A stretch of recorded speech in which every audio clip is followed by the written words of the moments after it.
kugeza ubu ngubu hip hop igeze nyivaho ntabwo nakubeshya nk'umufana.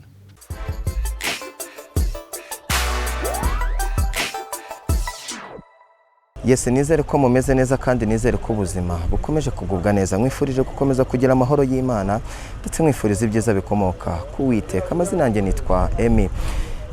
Uyu munsi ni umunsi ukomeye mu mateka y'u Rwanda kandi ni umunsi ubabaje byanze bikunze kuri wamenye urupfu rwa Jay Polly. Wamenye urupfu rwa Jay Polly ku itariki ya 2 z'ukwezi kwa 9 nibwo Jay Polly amakuru yasakaye mu gihugu hose ko yitabye Imana, ariko uyu munsi ku itariki ya 5 z'ukwezi kwa 9 nibwo tugiye gusezera kuri Jay Polly bwa nyuma. Jay Polly muramuzi yagiye amenyekana mu ndirimbo nyinshi zigiye zitandukanye, yagiye akora indirimbo nyinshi zigiye zitandukanye. Sinatinya kuvuga yuko ari nawe watumye hip hop nyarwanda cyangwa se umuziki ujyanye mu njyana ya hip hop ukura ndetse ukigira hejuru. Aha rero turi ku bitaro bya Kacyiru aho mubona hari abantu benshi bagiye batandukanye, naho twagiye gufata umurambo wa Jay Polly. Turabakurikiranira uyu muhango wose kugera usoje. Murabyibuka neza ni ibintu byinshi byagiye bivugwa ndetse n'abantu benshi bagiye batangaza inkuru zigiye zitandukanye ku rupfu rwa Jay Polly, ariko umuryango we muri rusange bagiye mwumva ibyo bagiye bavuga kuri Jay Polly, harimo na mukuru we Maurice. Reka tujyane twinjirane aho tugiye gufata umurambo wa Jay Polly kugeza tuvuye hano ku bitaro kugeza tugeze mu rugo. Turabibakurikiranira 5 kuri 5. Aha rero ni ku Rwanda Forensic Laboratory, ku kigo gishinzwe gusuzuma ikintu icyo ari cyo cyose cyakozwe kinyuranyije n'amategeko. Reka tugendane. Iyi ni Big Town TV, njye nitwa Emi, dukomezanye urugendo.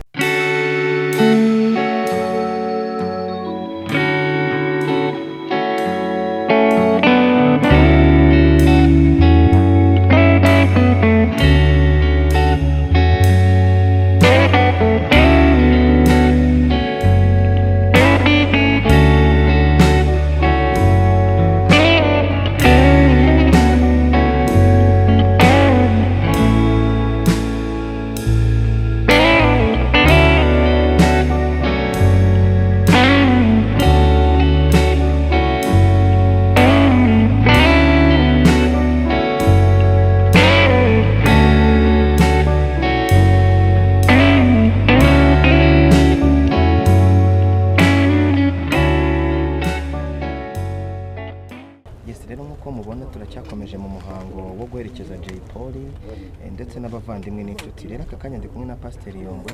Pastor, reka nguhe ikaze kuri Big Town TV. Urakoze, Imana ibaha umugisha. Kandi turashimira abakurikira Big Town TV.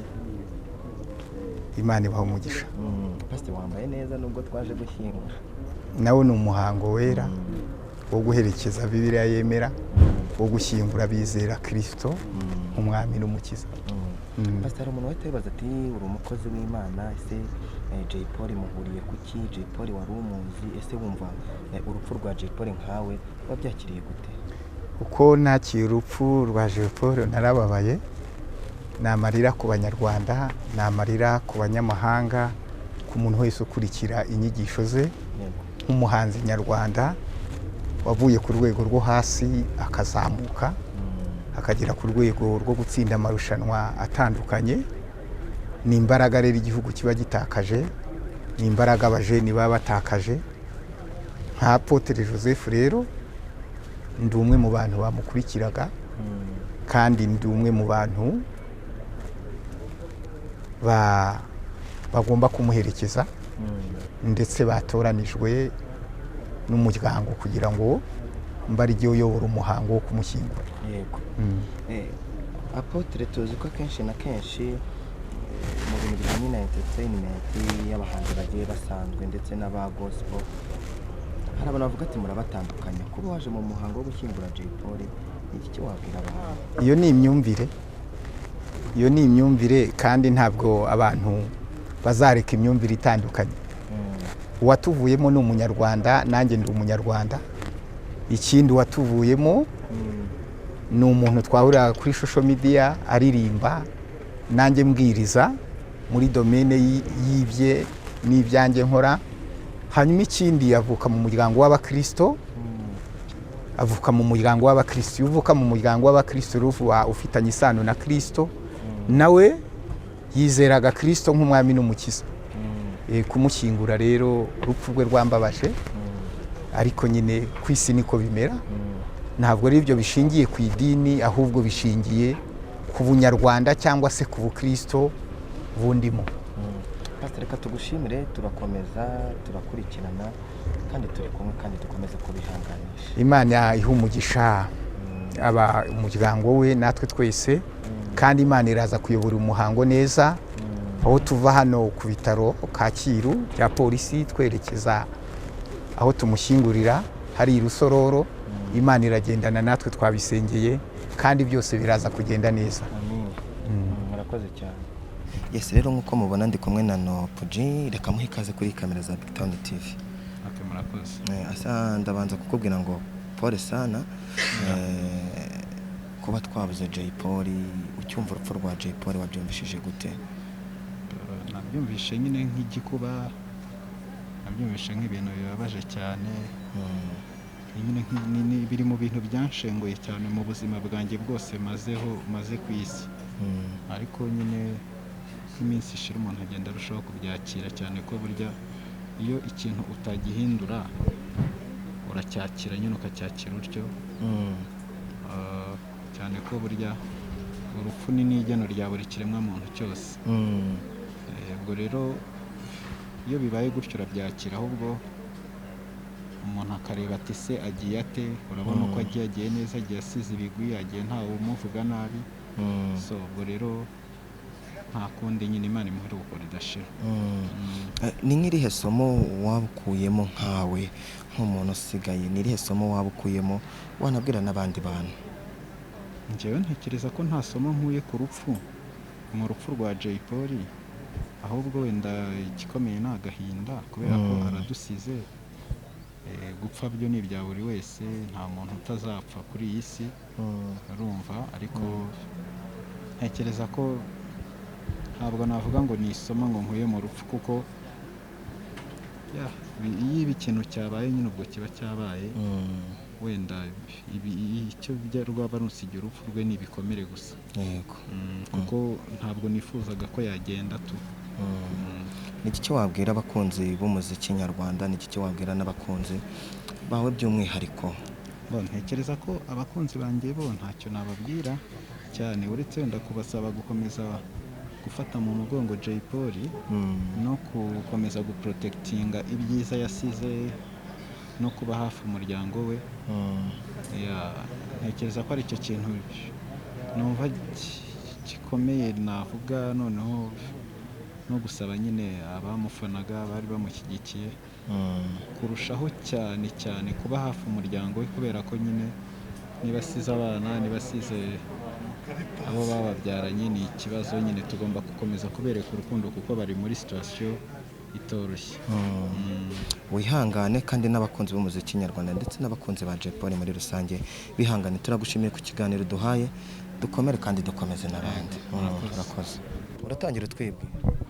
Banyita Harimana Abdulaziz, nkaba ndi umukunzi w'umupira w'amaguru, abafana ikipe ya Kiyovu. Kumva ko uri umufana w'ikipe ya Kiyovu Sport ukaba uri hano bivuze iki? Njye ndi umufana w'ikipe y'amaguru, w'umupira w'amaguru, ariko nyine nkaba nkunda n'imiziki muri rusange kubera urubyiruko. Nawe ndi urubyiruko. Wakira urupfu rute rwa Jay Polly?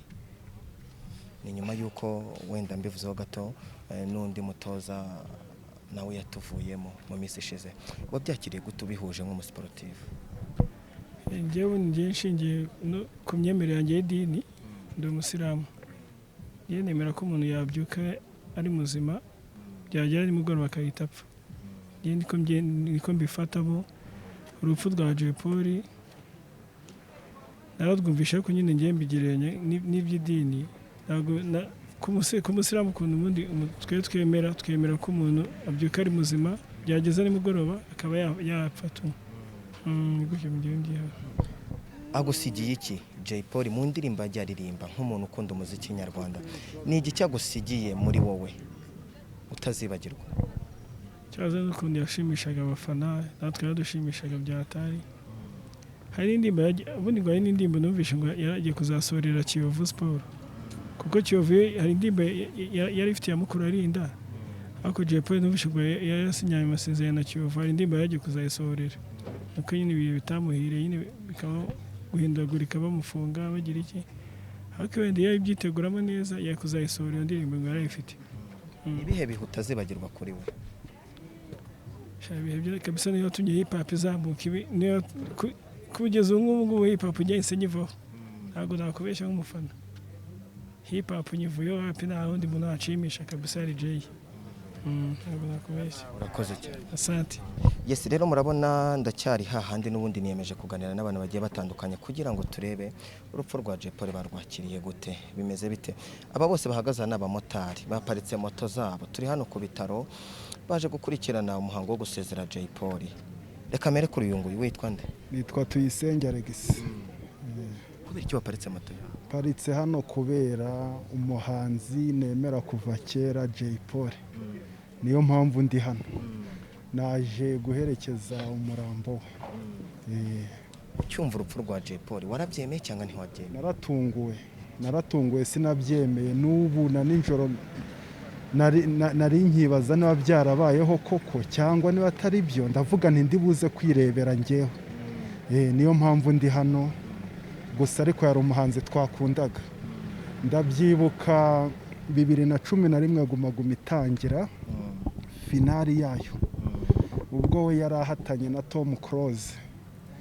Ndabyibuka iryo joro uwitwa Ryan Manzi niyo waremusi muri Guma Guma, bagitangaza ko Tom Close ariwe watsinze. Abafana be twese twateye amabuye kuri stage. Ibyo bintu rero ntabwo nabyibagirwa, ndababaye cyane. Ucyumva ko yapfuye muri wowe noneho nyuma y'uko umenye ngo yapfuye biri official ku bitangazamakuru byose babivuga, wumvishije umeze ute muri wowe?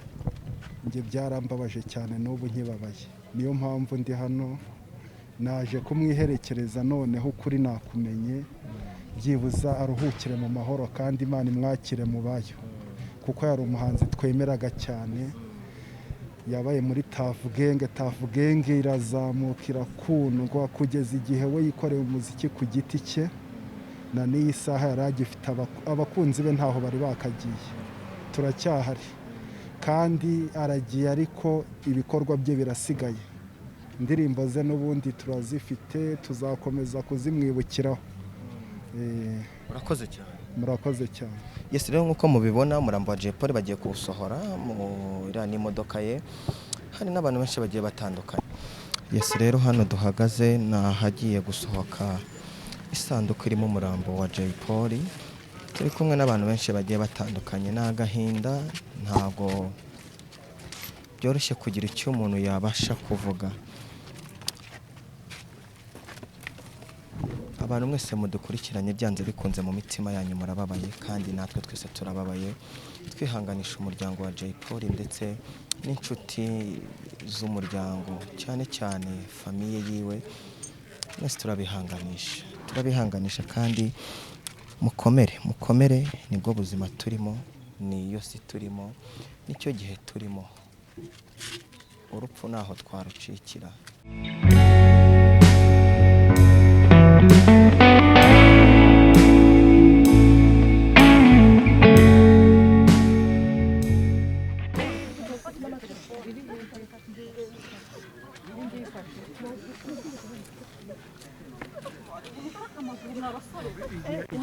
Imbere utaza kugwa hasi hari. Imbere utaza kugwa hasi hari.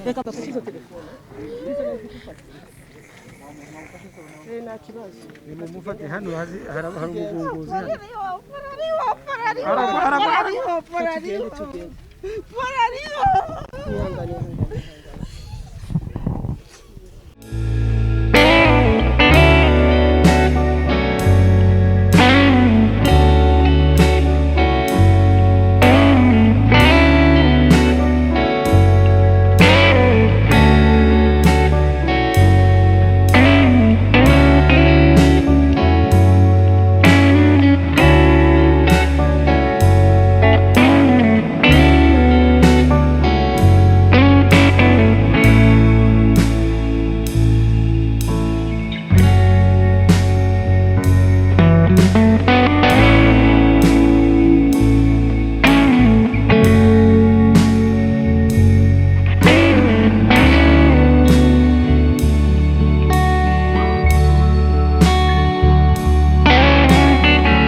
Yes, rero nk'uko mubibona turakomeje tugiye mu rugo kwa Jay Polly. Iyi ni modoka itwaye umurambo wa nyakwigendera Jay Polly. Turabasaba mwese aho muri gukomeza kwihangana, ntago ari ibintu biba byoroshye, ni ibintu biba bikomeye, ariko turasaba ngo mwese mukomeze mwihangane kandi tugendane nawe kuva uru rugendo rw'ubuzima atangiye. Mana yo mu ijuru turagusaba kugira ngo utwakirire umuvandimwe Jay Polly. Ntago biba byoroshye, n'abantu benshi bagiye batandukanye bifuje guherekeza Jay Polly. Aha tugeze ku Kacyiru tumanuka tujya Kibagabaga, ariko ndi kumwe n'abamotari. Mota umeze neza? Ewana ni kwa kundi ntago ari neza, ibibazo ariko niko muri isi bimeze. Jay Polly ni igice utazamwibagirwaho. Inzu y'ibitabo irahiye kuko Jay Polly hip hop ye na n'undi muntu uzazana hip hop imeze nk'iya Jay Polly. No kubona icyo mvuga ntago ari ibintu byoroshye, ariko ntago Jay Polly yari umuntu udasanzwe. Yavugaga ibintu by'ukuri kandi byumvikanishaga buri wese yisangagamo. Ntabwo yari asanzwe, yatwigishaga ibintu byinshi twe nk'urubyiruko, hari ibintu byinshi twamwigiyeho bikomeye cyane. Ari umukecuru, ari umusaza, ari umusore, ari inkumi, Jay Polly yari umuntu mbega kuri buri munyarwanda wese wari icyitegererezo kuri we. Afite ibihangano byinshi, ntapfuye ngo aveho, twe nubwo tumubuze ariko tuba tumubukira mu bihangano bye. Nta muhanzi upfa, wapi kirazira. Turi kumwe nawe rwose igihe cyose. Ni byiza cyane. Nta muhanzi upfa, n'abantu bose niko babizi, ariko gupfa nta kindi. Hagenda umubiri, ntago hagenda umutima w'umuntu, nta nubwo hagenda ibikorwa yakoze. Jay Polly agiye ku myaka mike cyane, imyaka 33.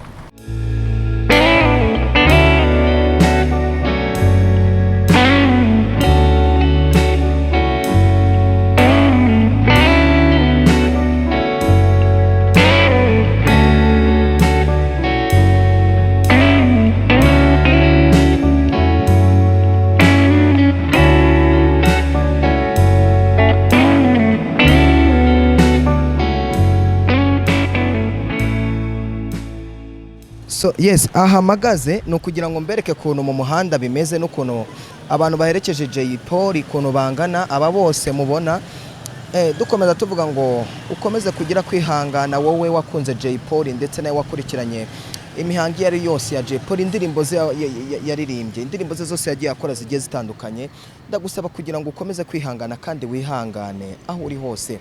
Namarira na gahinda ntago biba byoroshye, murabona Pastor Yongwe, aba n'abantu benshi bagiye batandukanye bakurikiranye Jay Polly.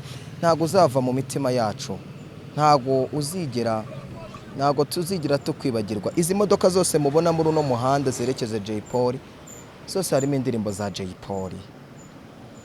Bivuga ngo yari umuntu ukomeye mu mitima yacu, yari umuntu ukomeye hano mu gihugu cy'u Rwanda. Hari umuntu umwe yarambwira ngo tubuze inzu y'ibitabo, tubuze inzu y'ibitabo. Iyi modoka yindi muri kubona ni imodoka ya Ishkevin, ni abaraperi bagiye batandukanye. Nopuja aratambutse, Ishkevin mwamubonye, Ishkevin nguyu, Ishkevin ndetse n'abandi bantu benshi bagiye batandukanye.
Yes, rero aha tugeze ni mu rugo kwa Jay Polly, murabona mukuru we.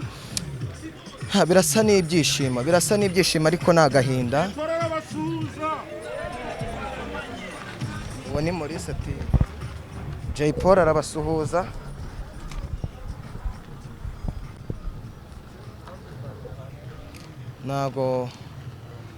Ntago byoroshye.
y'amadini atandukanye, ni inshuti y'abanyarwanda, ni inshuti y'abahanzi, ni inshuti y'abajeni. Abajeni mwihangane rero, nimutagwisari mugatunganya ubugingo bwanyu, impanda ikavuga tuzamusanga mu ijuru. Ntuze guca imanza ntiyagiye mu ijuru, kuko hagati turabizi neza ko Imana yamucyuye mu bwami bwo mu ijuru, kuko yamwishurije tukimukunze kandi tukimushaka. Ariko Imana imukoreye ibirori, hanyuma ahubwo abajeni muraha twese abari kurira, abo mwabanye mumwigireho mu mateka ye, tuzaboneshe Paul w'ejo hazaza.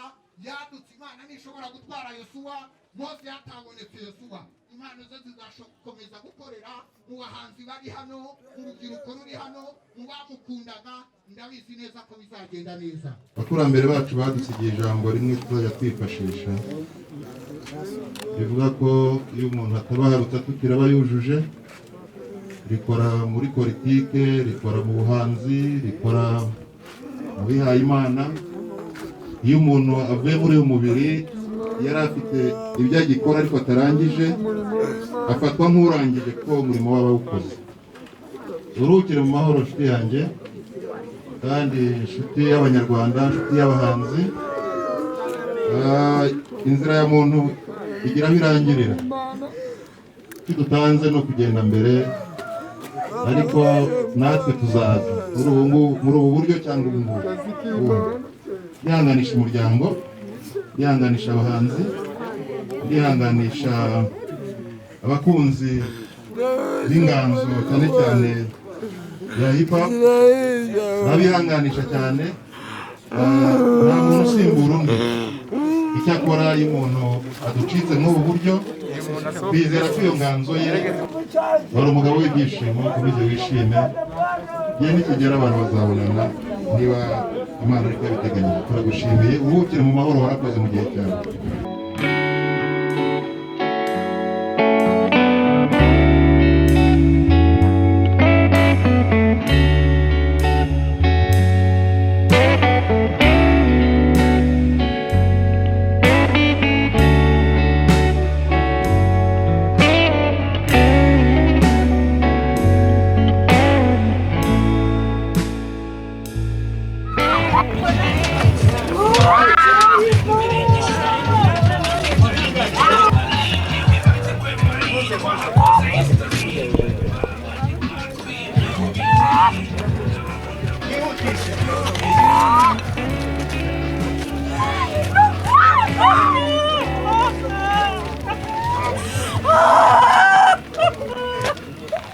Nk'uko mubibona, polisi y'u Rwanda iri gukora akazi gakomeye. Abaturage ni benshi bari gushaka kujya gusezera Jay Polly. Murabona ni abantu benshi, harimo abana, harimo abakecuru, ndetse harimo n'abantu benshi bagiye batandukanye. Ni agahinda, ni amarira, n'abantu benshi bagiye batandukanye. Ni Big Town TV, njye nitwa Emmy. Ndakubwira ngo komera kandi wihangane, kandi ukomeze n'abandi. Turakomeza umuryango wa Jay Polly, turakomeza abakunzi ba Jay Polly muri rusange. Mwese turabihanganisha. Tuvuye gusezera n'abantu benshi bagiye batandukanye, hari ba Sky 2, hari n'abantu benshi bagiye batandukanye, abahanzi bose muri rusange, ndetse n'aba managers. N'ukuri mu by'ukuri ntago byoroshye.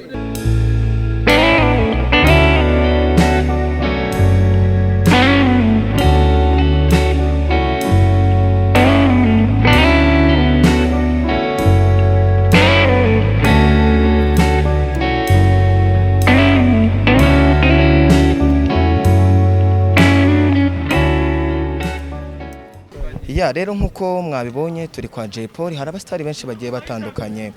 Turi kumwe na Rafiki. Reka tubanze tukubwire ngo wihangane. Gusa n'Abanyarwanda muri rusange nibakomeze kwihangana. Ni ibintu bitoroshye, ni ibintu sinzi ukuntu nabivuga. Jay Polly ni umuntu mwazamukiye mu mwaka umwe, ndetse no mu gihe kimwe wenda cy'umuziki, nibwo abantu bagiye babamenya, ndetse cyane cyane mu njyana ya hip hop Jay Polly yakoraga.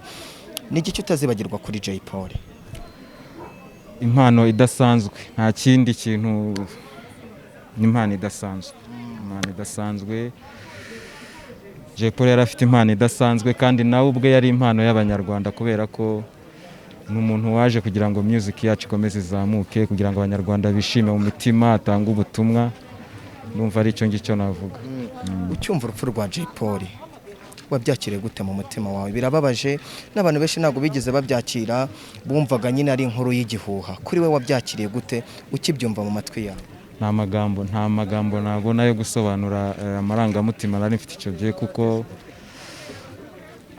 wumvaga ubaye nk'umuntu utakaye, ubuze ubwenge, ubuze ibintu byose, mbese nta magambo nabona nabivugamo.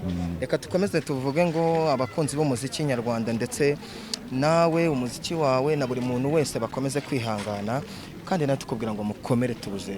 Mukomeze kwihangana, kandi ndumva ko ubutumwa dusigiye ari ubutumwa tuzakomeza kuzirikana ku mitima yacu nk'abanyarwanda.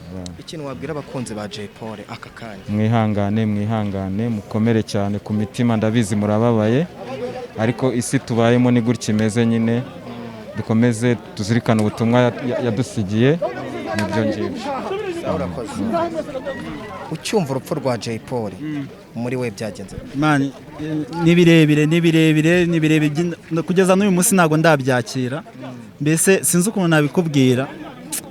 Ni ibintu byaratubabaje gusa mbese sinzi ukuntu nabikubwira, mbese ni birebire cyane. Kamaro Yamen, twabuze umuntu navuga ko ari inkingi ya mwamba muri industry yo mu Rwanda ya music. Nyine ni ibintu biteye agahinda kubera ko ntabwo tuzongera kumubona, ariko birababaje cyane mani, birababaje. No kubivuga byo biroroshye ariko birababaje tu. Wagaragaye uri kuvuga ngo hari abantu bari kurira kuri Jay Polly kuko yitabye Imana uyu munsi. Ibyo bintu kubera iki wabivuze? Ni abantu nyine bamwe bagiye bagaragaza amajwi, bamwe n'abakobwa n'iki, kubagaragaza ukuntu bahavengaga ibyishimo n'iki. Ntekereza ko atari ibintu umuntu akwiye kuvuga umuntu yapfuye. Ahubwo ugomba kuba wakora ibikwiye kugira ngo umuherekeze neza. Niyo mpamvu nagaragaje akababaro kenshi ni gukatira abantu nk'abo ngabo, n'abandi bazaza muri position nk'iyo ngiyo narabamaganye nivuye inyuma, kandi ntekereza ko abanyarwanda benshi bashyigikiye. DJ Bob, uri mu bantu bapurenze indirimbo za Jay Polly cyane, uri abantu bakurikiranye umuziki wa Jay Polly kuva ugitangira kuva mu mizi kugeza uyu munsi.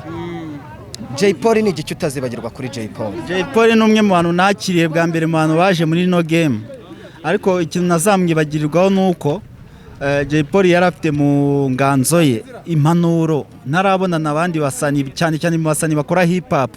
Jay Polly ni umwe mu bantu abana bari kuza uyu munsi bakora hip hop, ni icyitegererezo cyabo. Urumva, ni ukuvuga ngo ntago mbese nteze kumwibagirwa nk'umuntu nakiriye kandi nkamwakira nkamubwira akanyumva. Hari abantu benshi nagiye mbwira ntibanyumve, ariko hari abantu nagiye mbwira bakanyumva barimo na Jay Polly. Iyo mpamvu no munsi ndi hano kubera ko Jay Polly numwe mu bantu twagiye tuganira cyane, nkamubwira ati kora gutya akanyumvira, nkamubwira ati kora ibi ngibi akabyumva kandi bikagira ikintu bimugezaho. Bivuze ngo ntago Jay Polly nteze kumwibagirwa. Kamaro, kuba uri hano ureba ino mbaga y'abaturage iri hano yaje gusezera Jay Polly, nka Kamaro nk'umusitari tuzi mu Rwanda, nka Kamaro w'umuhanzi, nka Kamaro tuzi ku dukoryo twinshi tugiye dutandukanye, biguhora ihe somo? Nta somo byama kubera ko nta somo ryigwa ryo kudapfa. Urumva, ahubwo ikintu navuga ni ukubana neza n'abantu, hanyuma ukagira n'ibintu bimwe na bimwe utunganya, kubera ko isaha n'isaha ushobora gucaho mu buryo butunguranye. Nta kindi. Kamaro, ubutumwa wagenera umuryango mugari wa Jay Polly? Ubutumwa nabagenera n'ubu ngubu babyaye neza, cyane cyane ko ari umuntu udufitiye agaciro cyangwa se akamaro gakomeye cyane muri iki gihugu. Urarimbaga y'abantu ingana gutya, ndetse n'abandi benshi bari mu ntara, bari mu bihugu bari muri diaspora n'ibiki. Jay Polly bazaduhe undi muntu umeze nkawe muri famiye yabo, ndetse n'abanyarwanda bose bahombye cyangwa se batakaje Jay Polly, ndababwira ngo mwihangane, ntabwo tuzabura undi muntu umeze nka Jay Polly, ariko ntabwo azaba ari copy paste ya Jay Polly. Murakoze. Umusa, nge nta cyo navuga nuko tubuze intwari, tubuze umuregent, tubuze umuntu w'icyitegererezo twagenderagaho, cyane cyane urubyiruko rw'ubu ngubu ruri kuza ubu ngubu rukora hip hop. Icyo nabwira abantu nuko bazumve indirimbo za Jay Polly. Abana bari kuvuka ubu ngubu hari ibintu baririmba ubona sinzi, ariko bazajya bumva indirimbo za Jay Polly zizabafashe kugira ngo nabo bagera ikigero muke, kandi nibura bazabone nabo ubavamo, nibura basimbura Jay. Twavuga ngo uyu nguyu nawe ahagarariye Jay Polly, uyu ni nka Jay Polly, ibintu nk'ibyo ngibyo. Ni icyo ngicyo navuga cyane. Murakoze cyane kandi mukomeze kwihanga. Nukuri niko bimeze. Biragoye ko umuntu yagira icyo avuga none aha ngaha, gusa nka Big Town murakoze ko mwageza nga kugira ngo duherekeze umuvandimwe. Atuvuyemo bidutunguye, atuvuyemo bitunguranye, ababaje, ashengwa imitima y'abantu benshi, ariko ntawe umenya imigambi y'Imana n'igihe tuzavira aha ngaha. Ubusanzwe nitwa Mucyo Audace Willy, abenshi bamenye muri sinema, ariko Jay Polly twabanye mu bintu bya showbiz byinshi cyane, mu bitaramo ari byanye nateguye, ibyo yateguye, inama yangishije, aho namugishije inama, yani inshuti yanjye, ariko aragiye ansigiye isomo ry'ubuzima. By the way, yes, agusigiye isomo ry'ubuzima. ku itariki ya kabiri ubwo Jay Polly bavugaga ngo yitabye Imana wabyakiriye gute ukibyumva we wabanjije kubyemera wabanje gushidikanyaho wumvaga bimeze bite? Ikintu cyantunguye nabyutse mu gitondo hari nka hafi saa moya mbona message ya mbere nta kubeshye yari ya mama wanjye ubundi ansuhuza buri gitondo nanjye nkamusuhuza buri gitondo ariko yasambwira ko nzi ko social media ubu zikora ibintu bitandukanye iyi nkuru yaba ariyo cyangwa n'impamo uyu muvandimwe yabuze. Nashidukiye hejuru kuko ngiye gucekinga no kubaza amakuru nsanga byamaze kurangira nta kintu nifite cyari nari guhindura. Icyo nakoze nuko nk'ibisanzwe natanze pole ku muryango ntanga pole ku nshuti ariko byananiye kubyakira byananiye no kubyimvisha ariko kuko nzi ko ubuzima uko butangira bushobora no kugira iherezo nagize mbona ntacyo nabihinduraho niko byarangiye nifuza ko Imana ya nimba ari naho yakojeje henshi yamubabarira ikamwakira mube tukazongera tukamubona ko ni umuvandimwe twakundaga cyane. Sister bimeze bite? Ihangane Jay Polly muziho iki? Ntabwo bikunze. Yes, Jay Polly aratabarutse uyu munsi.